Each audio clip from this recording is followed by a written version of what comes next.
সকাল সকাল চলে আসলাম একটা সুন্দর রেসিপি নিয়ে, যেটা অনেকক্ষণ ধরে পেট ভরে থাকবে এরকম একটা খাবার।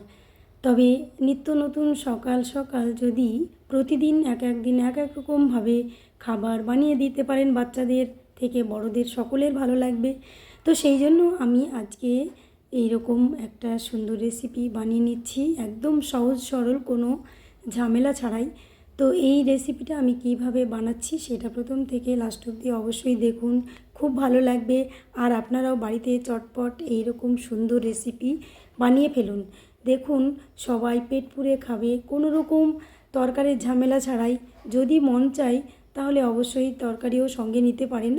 আমার তো মনে হলো বাচ্চারা এমনিই খেয়ে নিল, বড়রাও খেয়ে নিল। তো এইভাবে রেসিপিটা বানিয়ে যদি সবাইকে দেওয়া যায় তাহলে অবশ্যই সবারই মনটা ভালো থাকবে, এবং আমারও যে বানাবে তারও অবশ্যই মনটা ভালো থাকবে। কি যে আমি বানিয়েছি সেটা সবার ভালো লেগেছে নিশ্চয়ই, তার জন্য থালা ফিনিশ হয়েছে, তাই তো। তো চলুন আজকে তাহলে এইরকম রেসিপিটা কিভাবে বানাই সেটা দেখে নেওয়া যাক। প্রথম থেকে লাস্ট অবধি অবশ্যই দেখুন। আমি একটা এইরকম বাটি নিয়েছি, আপনারা চাইলে যে কোনো একটা বাটি বা কাচের পাত্র নিতে পারেন। তো নেওয়ার পরে আমি এখানে গমের আটা নিয়েছি এক বাটি, আর এক বাটি নিয়েছি রুল ময়দা। রুল ময়দাটা বর্ষাকাল তো সেই জন্য একটু চেলে নেওয়া ভালো, যদি কোনো রকম পোকা থাকে। তো যাই হোক, সেগুলো ধরা পড়ে যাবে। তো এভাবে আমি চেলে নিয়ে সামান্য একটা ময়দা দিয়ে মিশিয়ে নিলাম। নেওয়ার পরে এবার একটু জল দিয়ে, পরিমাণ মতো অবশ্যই জল দিয়ে এটাকে একটু ডো বানিয়ে নিলাম।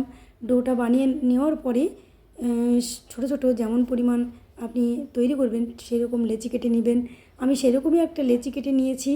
তো কয়েকটা লেচি কেটে নিয়ে আমি ওগুলোকে ঢেকে রাখলাম। তাহলে ঢেকে রাখলে কি ওই জিনিসটা ভালো হবে, সফট হবে, এবং বানানোর সময় কিন্তু ফুলে উঠবে খুব সুন্দরভাবে। তো এখানে আমি পেঁয়াজ, কাঁচা লঙ্কা টুকরো করে নিয়েছি, তার সঙ্গে সামান্য লবণ, আর কিছু কিন্তু দিইনি। তার সঙ্গে দুটো ডিম দিচ্ছি। তো ডিমগুলোকে আমি ভালোভাবে ফেটিয়ে নিচ্ছি যাতে কোনো রকম খোসা না পড়ে।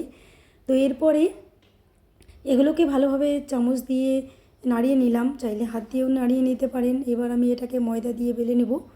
তো এখানে এভাবে সুন্দর করে গোল করে বেলে নিচ্ছি। চাইলে আপনারা এভাবে কেটেও করতে পারেন, তো আমি এখানে কাটলাম না।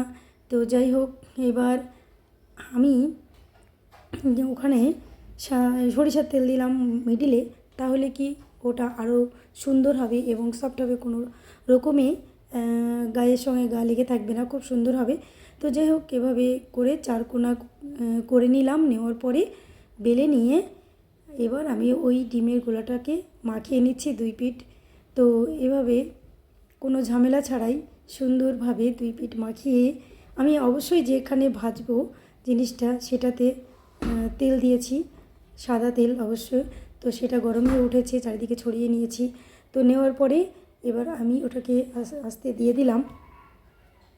তারপরে এটাকে আস্তে করে উল্টিয়ে দিতে হবে যাতে তেলটা না ছিটকে যায়। আর অবশ্যই বেশি তেল নয়, এখানে পরিমাণ মতো অল্প সামান্য যাতে পরোটার গায়ে লেগে থাকে সেরকমভাবে দিতে হবে, খুব বেশি নয়। তো যাই হোক, আবারও একটা ভেজে দেখাচ্ছি। এইভাবে সেম টু সেম ভেজে নেবেন, আর দেখবেন খুব সুন্দর লাগবে। আর এটা কিন্তু নরম একেবারে, কোনো রকম শক্ত হবে না।